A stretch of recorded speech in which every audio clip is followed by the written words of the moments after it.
요즘은 없어진 풍습이기는 합니다마는 설이 되면 집집마다 대문에 잘생긴 수탉 한 마리를 그려 붙이는 전통이 있었습니다. 아내는 수탉 같은 남편에게 감사하는 의미가 있었고, 남편은 더 좋은 수탉이 되겠습니다는 약속의 의미가 있었습니다. 수탉은 모이를 발견하면 자기가 먹지 않고 꼬대꼭꼭 암탉과 병아리를 불러 모이를 먹이고 자신은 또 다른 새 모이를 찾아서 떠나갑니다. 수탉은 암탉과 새끼들을 지키기 위해서 온 마당을 뛰어다니기도 하고 지붕 위를 오르내리며 힘을 기릅니다. 수탉은 걸핏하면 이웃집 닭과 싸움질을 하지만은 자기 집에 있는 암탉과는 절대로 싸우는 법이 없답니다. 암탉이 뒤에 따라다니면서 꼬대꼭꼭 잔소리하고 바가지를 긁어대도 암탉과 싸우지는 않는답니다. 그런 거 보면 수탉 한 마리만 못한 남자들도 많이 있는 것 같습니다. 하나님은 당신이 만든 모든 피조물을 암컷과 수컷으로 만드셨습니다. 하나님은 아담을 만드시고 아내 하와를 만들어 가정을 창조하심으로 창조사역을 완성하셨습니다. 아담과 하와 한 가정은 창조의 완성이었습니다. 창조의 클라이막스는 사람이었단 말입니다. 오늘 본문 창세기 2장 4절 전반부, 이것이 천지가 창조될 때 하늘과 땅의 내력이니 사실은 여기까지가 창세기 1장입니다. 창세기 1장의 주인공은 하나님이시죠. 창세기 1장에 하나님이란 단어가 30번 이상 등장합니다. 창세기 1장에서 하나님이 어떻게 어떤 순서를 따라서 천지를 창조하셨는가 파노라마처럼 펼쳐 보여주십니다. 이제 온 우주를 보여주던 조명등이 하나로 모아지더니 스포트라이트가 집중적으로 한 곳을 보여주기 시작합니다. 그게 창세기 2장입니다. 빛이 모아진 한 곳을 따라가 봤더니 거기 인간이 있더라는 거죠. 그래서 창세기 2장의 주인공은 하나님이 아니라 인간입니다. 창세기 1장의 빛은 하늘에서 땅을 비춰줍니다. 하나님께서 내가 만든 세상 한번 볼래? 하나님이 설명을 하십니다. 창세기 2장의 빛은 땅에서 하늘을 비춰주고 있습니다. 땅의 주인공 인간을 빚어 만든 하나님의 손길 좀 볼래? 놀랍지? 그런 뜻으로 쓰여지고 있는 것 같습니다.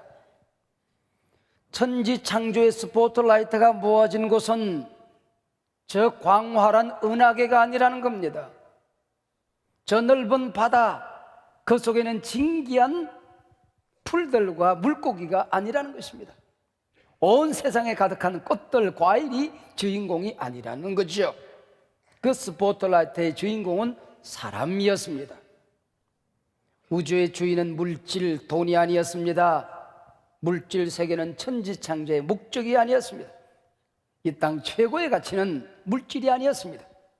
사람이 주인공이요, 목적이요, 최고의 가치였습니다. 창세기 1장에 하나님 엘로힘은 대단히 위엄이 있습니다. 그분은 능력이 많으신 분이십니다. 온 우주를 만드시고 다스리시는 위대한 분으로 등장을 합니다. 그러나 창세기 2장의 여호와 하나님 야훼 엘로힘은 사랑이 많으신 분이십니다.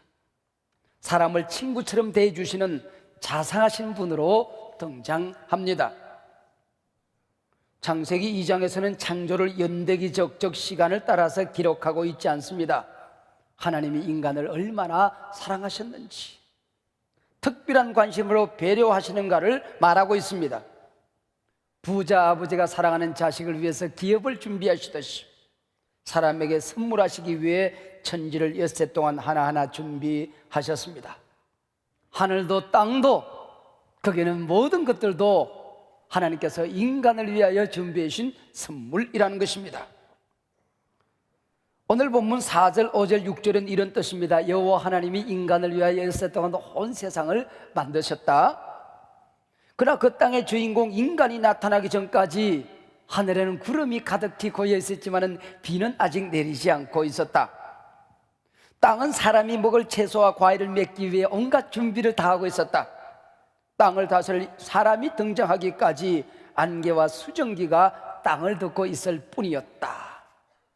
그리고 오늘 본문 절정 7절에 문이 열려집니다.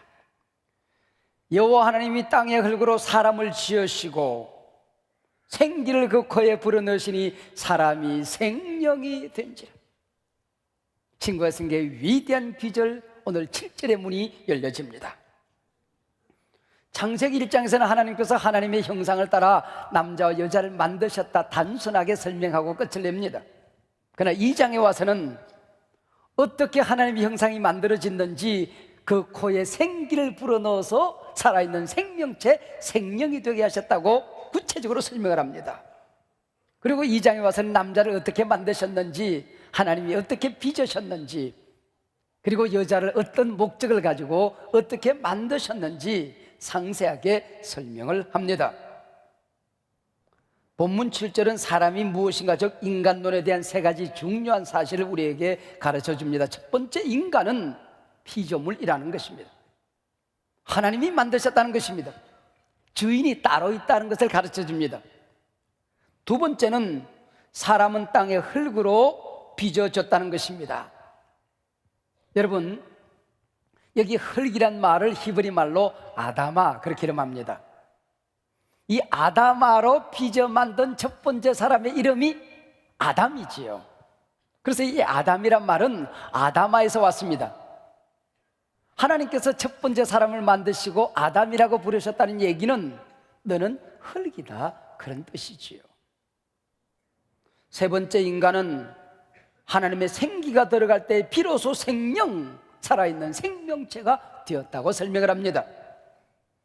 여호와 하나님이 땅의 흙으로 사람을 지으시고, 흙이 무엇일까요? 보잘것없는 것을 말합니다. 아브라함의 천사의 어리심을 붙들고 하나님께 매달려 기도할 때에 티끌 같은 나라도 감히 하나님께 아뢰옵니다라고 말합니다. 여기 티끌 같은 나가 흙으로 빚어진 나를 말하는 것입니다. 가난한 자를 하나님이 진토에서 일으키신다고 했을 때에 여기 진토에서 일으키셨다는 얘기는 흙에서 끌어올렸다는 얘기입니다. 그렇습니다. 하나님은 인간을 황금으로 만들지 않았습니다. 진주가루로 만들지 않았습니다. 하나님은 다이아몬드로 사람을 만들지 않았습니다. 흙으로 사람을 만드셨습니다. 그래서 성경은 인간을 질그릇이라고 말하죠. 질그릇은 너무나도 쉽게 깨질 수 있다는 것을 전제로 하고 있습니다. 여러분, 질그릇이 얼마나 잘 깨지는지 아십니까? 제가 어릴 때 동네 친구들과 함께 숨바꼭질을 했습니다. 친구는 눈을 감고 무궁화꽃이 피었습니다를 합니다. 저는 숨기 위해서 담을 후딱 뛰어넘습니다. 시골 마을이었으니 가로등이 있었을까요? 건물에서 빛이 나오는 밝은 조명등이 있었을까요? 집집마다 호롱불 하나 켜고 있었으니 온 천지가 깜깜합니다. 제가 담을 후딱 뛰어넘어 탁 뛰어냈는데 그 자리가 그 집에 장독이 쌓여지는 자리입니다. 뭐가 퍽 하고 깨지더라고요. 방 안에서 소리가 됩니다. 누구야? 소리를 지릅니다. 이젠 잡히면 죽습니다. 뛰기 시작했습니다. 한 발자국 옮길 때마다 퍽 항아리가 깨지기 시작합니다. 그 다음날 우리 어머니가 가서 그 집에 있는 장독값 다 물어주었습니다. 그리고 집에 와서 저를 얼마나 두들겨 패는지, 그때를 생각하면 지금도 온몸이 얼얼해져 옵니다. 이게 질그릇입니다. 사람이 건강할 때는 자신이 흙으로 만들어졌다는 사실을 깨닫지 못합니다. 그러나 병이 들고 몸이 허약해져 갈 때, 내 몸이 흙인 것을 깨닫게 되죠. 우리 몸에 화장품 바르고 향수 뿌리고 좋은 옷 걸쳐보지만은 결국 인간은 흙덩어리인 것을, 우리는 흙이라 작은 병균 바이러스만 들어와도 꽈당 쓰러집니다. 스트레스에 쌓이고 충격이 오면 몸의 건강이 무너져 내립니다. 넘어져도 깨지고 자동차에 부딪히면 온몸이 박살납니다. 아무리 높은 자리에 있고 많은 것을 가져도 하루아침에 흙으로 돌아갈 수 있습니다. 이게 인간이라고 하는 겁니다.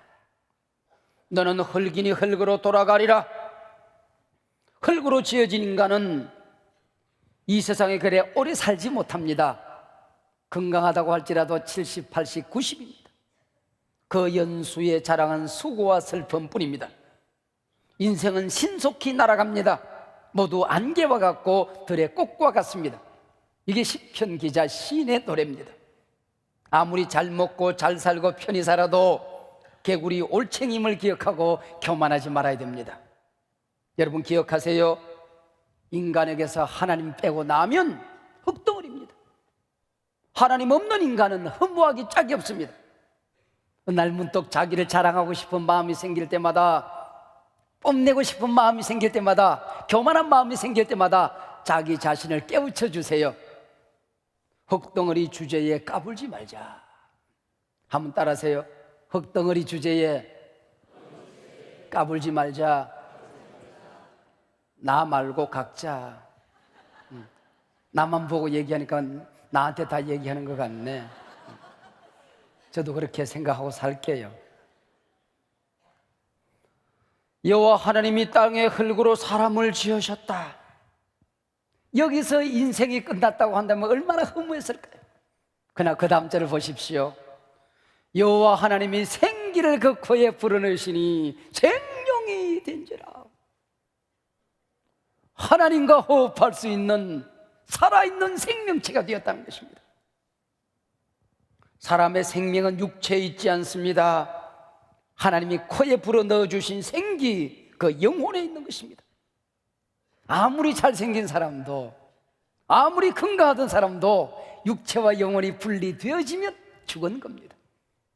그러나 아무리 비실비실 약한 사람이라고 할지라도 육체와 영혼이 함께 있으면 살아있는 겁니다. 아담을 흙으로 빚으시고 그 코에 생기를 불어넣어 주셨는데, 문제는 이 땅에 태어나는 아기들은 언제 영혼이 생길까요? 그 영혼은 어디서 오는 것일까요? 소위 영혼 기원설이라고 하는 신학입니다. 하나님께서 하나님 나라의 영혼을 많이 만들어 놓고 천국의 영혼들이 하나님과 함께 지내는 겁니다. 그러다가 엄마의 몸에서 아기가 만들어지게 되면 하나님께서 하늘에 만들어 놓았던 영혼을 하나 보내준다, 그렇게 생각을 하는 사람들이 있습니다. 영혼 선제설이라고 하는 것이죠. 성경에는 없는 사상입니다. 헬라 사상이죠. 부모로부터 육신을 물려받듯이 그 영혼도 부모로부터 물려받는다고 생각하는 사람들이 있습니다. 영혼 이전설이라고 하는 것이죠. 이렇게 주장하는 사람들은 오늘 본문 7절을 들어서 설명을 합니다. 하나님께서 흙으로 사람을 빚어 만드시고 그 코에 생기를 불어넣어 주셨습니다. 이게 영혼입니다. 그런데 아담의 갈비뼈를 뽑아서 여자인 하와를 만들 때는 그 코에 생기를 불어넣었다는 말씀이 없다는 겁니다. 그런 거 보면 갈비뼈를 뽑을 때에 바로 아담에게서 하와의 영혼이 나왔다, 그렇게 보는 겁니다. 근데 영혼 이전설을 사실로 믿을 때에 문제가 하나 있습니다. 예수님의 육신도 마리아의 몸으로부터 물려받았다면 예수님의 무죄성을 증명할 길이 없어지게 되는 것입니다. 그래서 복음주의, 우리 개혁주의 신학에서는 하나님께서 한 사람 한 사람의 영혼을 직접 창조하신다고 주장하는 것입니다. 이름하여 영혼 창조설입니다. 그 영혼을 창조하시는 시기는 언제인가? 아기가 엄마 뱃속에 들었을 때에 몇 주 만에 영혼이 생기는 것인가? 몇 달 만에 영혼을 하나님께서 허락하시는가? 성경은 이에 대해서 말씀하고 있지 않지만은 아기가 어머니 뱃속에 있는 동안에 하나님께서 영혼을 만들어 주신다는 것은 분명한 일입니다. 여기 중요한 교훈이 있습니다. 내 몸 내 것이 아니라는 것입니다. 내 영혼 내 생명 하나님이 주신 것이라는 거죠. 주인이 따로 있습니다. 여러분, 세상 살기 아무리 어려워도 자살하면 안 됩니다. 살인보다도 더 나쁜 죄가 자살입니다. 내 생명 내 것이 아닙니다. 여러분, 죽기로 작정했는데 뭐가 그렇게 겁이 날 게 있습니까? 여러분, 어떤 일이 있더라도 하나님의 생명을 내가 끊어서는 안 된다는 것입니다. 반면 새 생명, 아이를 갖는 것은 존귀한 것입니다. 거룩한 것입니다. 하나님의 창조 사역에 인간이 동참하는 경건한 것입니다. 우리는 생명에 대한 경외감을 가져야 됩니다. 감사와 감격이 있어야 되는 것입니다. 여호와 하나님이 땅의 흙으로 사람을 지으시고 생기를 그 코에 불어넣으시니 사람이 생명이 된지라. 할렐루야. 여기 생기는 히브리어로 루아하, 헬라어로는 푸뉴마, 라틴어로는 스프리투스, 영어로는 스프릿, 영입니다. 인간은 흙으로 지어진 존재, 즉 육신을 가진 존재입니다. 그래서 배가 고프면 밥을 먹어야지요. 피곤하면 쉬고 자야지요. 그러나 우리는 분명 흙이지만은 생기를 가진 존재라는 말입니다. 육신은 떡으로만 살 수 있지만은 우리의 영혼은 하나님의 말씀, 하나님의 호흡을 먹어야 살 수 있는 것입니다. 인간은 하나님의 호흡을 먹었으니 하나님과 호흡이 통하는 존재로 지어졌다는 말입니다. 그래서 우리가 하나님 앞에 예배할 때에 예배하는 자는 영과 진리로 예배할지니라 말씀했습니다. 요즘 텔레비전, 특히 종편 TV를 보면은 건강 얘기가 넘쳐납니다. 그만큼 현대인들이 건강에 관심이 많다는 얘기지요. 음식은 뭘 어떻게 먹어라, 운동은 어떻게 해라, 체중 관리는 어떻게 해라, 그뿐이 아닙니다. 얼굴 관리, 피부 관리, 수면 관리, 심지어는 옷 입는 색깔까지 건강에 영향을 미친답니다. 자신의 건강이나 맵시를 관리하는 것이 잘못된 것 아니지요? 당연히 해야죠. 잘 해야죠. 저도 얼마 전 설교하면서 건강은 내 인생에 대한 예의다라는 설교를 한 적이 있습니다. 기억하실는지 모르겠습니다만 5개 P자로 하나님이 주신 우리의 몸을 잘 관리하도록 제가 설교한 적이 있습니다. 첫 번째는 peaceful, 마음이 평안해야 됩니다. 하나님과의 관계가 건강해야 신앙생활, 영성관리가 잘 되어야 모든 건강관리가 가능하다는 것입니다. 두 번째는 pure, 청정한 음식을 먹으라는 것입니다. 뭐가 자꾸 섞어서 먹는 것이 아니라 제 땅에서 제철에 하나님이 주신 것을 먹는 것이 가장 건강의 출발이라고 하는 것입니다. proper, 적당할 게 있었습니다. 잠을 적당히 자야 됩니다. 운동도 너무 과해도 안 되고 너무 안 해도 안 됩니다. 적당히 해야 됩니다. 햇볕도 하루에 30분 정도 적당히 쐬는 게 좋습니다. plenty, 많이 하는 게 좋은 게 있습니다. 물을 많이 마시는 게 중요합니다. 그리고 prayer, 기도하는 것입니다. 특별히 금식 기도는 영혼을 맑게 합니다. 마음을 평안하게 합니다. 우리 몸에 쌓인 독소들을 뽑아줍니다. 제가 언젠가는 이렇게 건강에 관한 설교를 한 적이 있죠.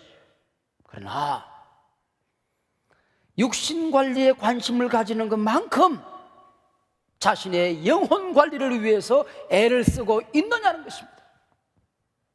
묻습니다. 여러분의 예배 생활은 건강합니까? 예배가 내 인생의 최우선순위를 가집니까? 예배할 때마다 예배 실패하지 않고 영으로 하나님을 만나십니까? 제가 요즘 참 좋아하는 교인들이 있는데 예배 시간에 지각하는 교인을 제가 참 요즘 좋아하게 되었습니다. 왜냐하면은 예배 시작할 때는 자리가 2부, 3부 시간, 특별히 이제 우리 3부 예배 식구들이 2부로 많이 옮겨져 가서 2부는 꽉 차는데 3부가 좀 허전하거든요. 근데 비어 있다가 예배가 시작되면서 점점 한 분, 두 분 와서 뒷자리가 꽉 차요. 뒤에 오시는 분이 얼마나 반가운지 몰라요. 제가 요즘 지각하는 분들을 참 좋아하게 되었습니다. 근데 여러분들이 예배하는 데는 좀 문제가 있습니다. 하나님께서 양으로 제사를 드릴 때는 양이 흠이 없어야 되는 것입니다. 여러분, 예배에 흠이 있으면 예배는 온전한 예배가 아닙니다. 하나님이 기뻐하는 예배는 아닙니다. 예배를 집례하는 목사님이 가운데 서서 하나님께서 여러분을 예배로 불러주셨습니다. 신령과 진정으로 하나님 앞에 나아가 예배하십시다 라고 부름을 합니다. 여기가 예배의 시작입니다. 그래서 예배가 시작되기 5분 전에는 최소한 와서 그날의 예배, 하나님의 임재를 위해서 일주도 있었던 자기의 예배드리기에 부족했던 자기의 영혼을 씻으며 하나님 앞에 예배를 준비하는 것입니다. 그리고 예배를 다 드리죠. 마지막에 축도를 하고 성가대가 송영을 합니다. 이 송영이 끝나고 아멘 해야 예배가 끝이 나는 겁니다.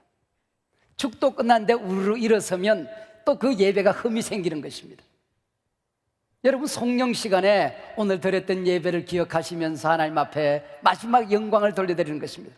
하나님, 오늘 드리는 예배를 통하여 찬송을 받으시고 영광을 받으시고 종이 드렸던 모든 예배와 감사를 받으시고 아버지만이 존귀함을 받으시옵소서, 거룩히 여김을 받으시옵소서. 마지막에 영광을 하나님 앞에 쫙 올려드리고 끝이 나야 되는 것입니다. 예배 생활에는 흠이 없습니까? 여러분, 서그룹 목장 생활이 건강해야 됩니다. 봉사사역에 팀이 있어야 됩니다.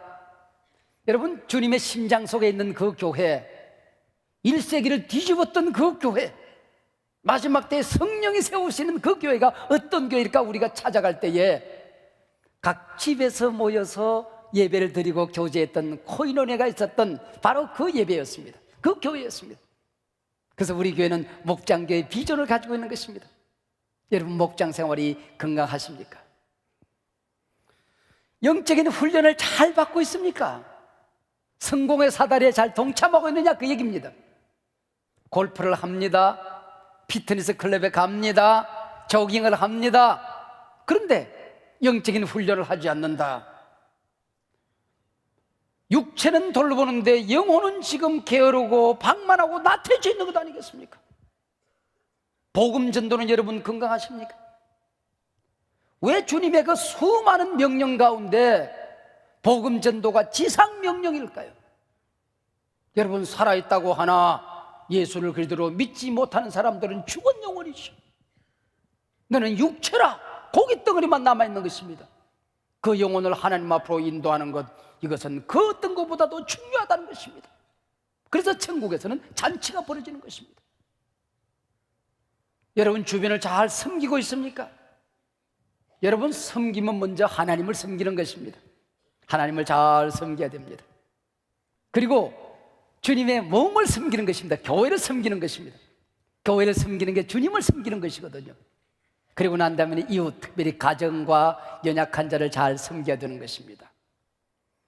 에덴 복지 재단을 위해서 우리가 이렇게 지금 섬기려고 합니다. 여러분, 지원해 주세요. 그러는데 이게 지원하자마자 너무 많은 사람들이 신속하게 지원을 해서 이제는 더 이상 받을 수가 없습니다 하고 한 주일 만에 마감이 되어야 정상적입니다. 근데 이것이 한 주가 되고 두 주가 되고 석 주가 되고 계속해서 광고를 하는 것은 우리의 섬김의 신학에 중대한 문제가 있는 것입니다. 여러분, 이걸 아셔야 됩니다. 물론 우선순위는 분명합니다. 하나님을 섬기는 것이 먼저입니다. 그리고 교회를 섬겨야 되는 것입니다. 가족을 섬겨야 됩니다. 그리고는 특별히 작은 자를 섬겨야 되는 것입니다. 지극히 작은 자 하나를 섬긴 것이 곧 나를 섬긴 것이니라. 마지막 심판대에 주님의 말씀을 기억하셔야 되는 것입니다. 하나님의 호흡을 머금고 생명이 된 인간은 하나님과 호흡하는 존재가 되었습니다. 그러나 범죄하고 타락함으로 말미암아 이 호흡을 상실했습니다. 하나님의 영을 상실했습니다. 범죄한 인간을 향하여 성경은 말합니다. 인간이 육체가 됨이라. 육체만 남은 존재가 되었다는 것입니다. 이것이 바로 죽음입니다. 선악과를 먹으면 정령 죽으리라 그랬습니다. 죽음이 무엇입니까? 첫 번째는 세포의 활동과 호흡이 정지된 상태를 말합니다. 두 번째는 육체와 영혼이 분리된 것을 죽음이라고 말합니다.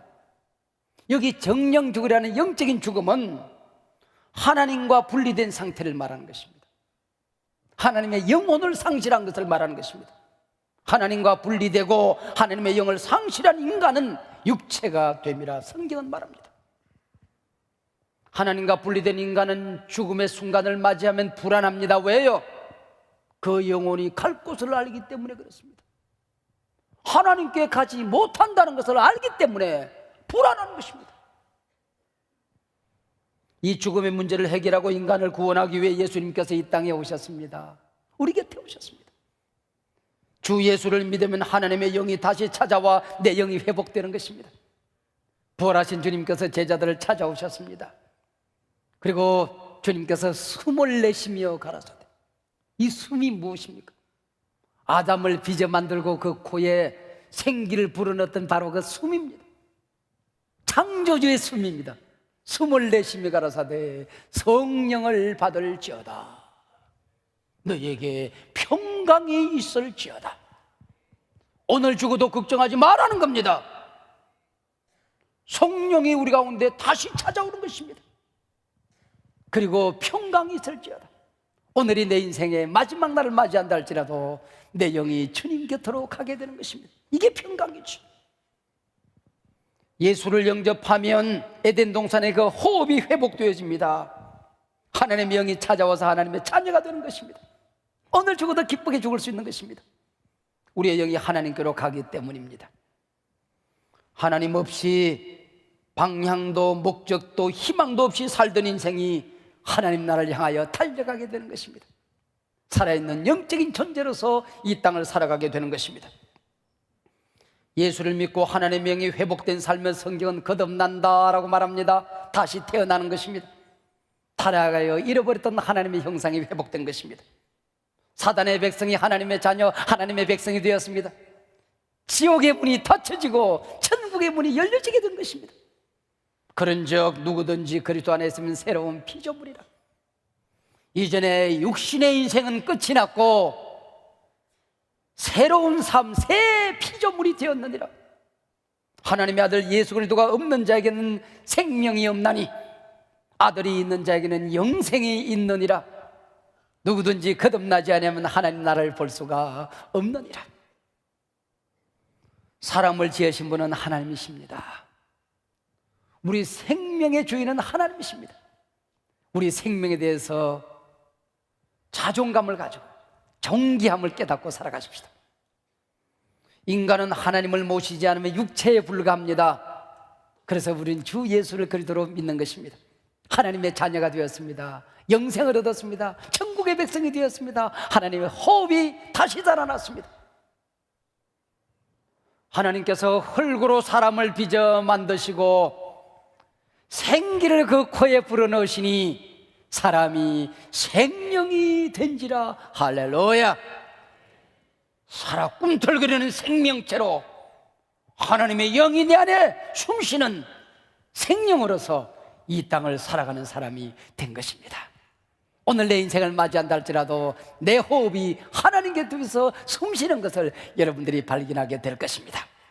오늘 눈을 감는다 할지라도 내 영혼이 하나님 곁에서 눈을 뜨게 될 줄로 믿습니다. 할렐루야. 기도하십시다. 하나님 아버지 고맙고 감사합니다. 오늘 하나님께서 사람을 어떻게 만드셨는지, 그래서 우리의 주인이 하나님이심을, 생명을 주신 분도 하나님이시고 거둘 수 있는 분도 하나님이심을 오늘 우리가 깨닫고 고백합니다. 하나님 아버지, 우리를 하나님의 자녀 삼아 주셔서 감사합니다.